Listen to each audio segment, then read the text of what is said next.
পরকীয়া প্রেমের জেরে যখন ভাঙছে একের পর এক সংসার, যখন বারবার রক্তক্ষয়ী সংঘাতের খবর শিরোনামে আসে, ঠিক তখনই ধূপগুড়িতে দেখা গেল এক বিরল ও দৃষ্টান্তমূলক ছবি।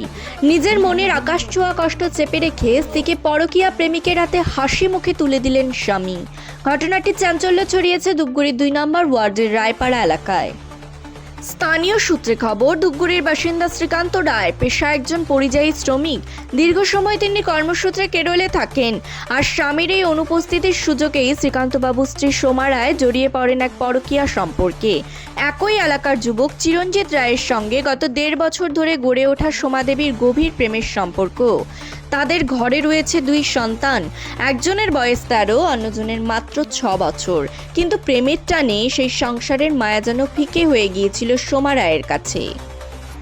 বিষয়টি জানাজানি হতেই এলাকায় শোরগোল পড়ে যায়, কিন্তু শ্রীকান্ত রায়ের মেজাজ না হারিয়ে বা কোনো অশান্তির পথ বেছে না নিয়ে এক নজরবিহীন সিদ্ধান্ত নেন। তিনি উপলব্ধি করেন জোর করে আর যাই হোক ভালোবাসা পাওয়া সম্ভব নয়। বউকে অন্যের হাতে তুলে দিতে আপনার মনে কতটা কি হয়েছে? কষ্ট তো হয়েছে, যেহেতু আমার বাচ্চা 2টা আছে, কষ্ট তো হয়েছে। এই বাচ্চা দুটো এখন কোথায় থাকবে? এখন আমার কাছে থাকবে। আপনার কাছেই থাকবে? হঠাৎ এই ডিসিশন কেন আপনার? যেহেতু অবৈধ সম্পর্কের কারণে আমার সংসার অভাব অনটনের মধ্যে চলছে, কাজে আমাকে ছেড়ে দিতে বাধ্য হচ্ছে।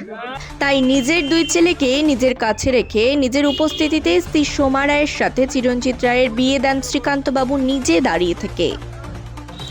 নিজের কষ্ট আড়াল করে স্ত্রীর সুখের জন্য শ্রীকান্ত রায়ের এই ত্যাগের কাহিনী সোশ্যাল মিডিয়ায় ইতিমধ্যেই ভাইরাল।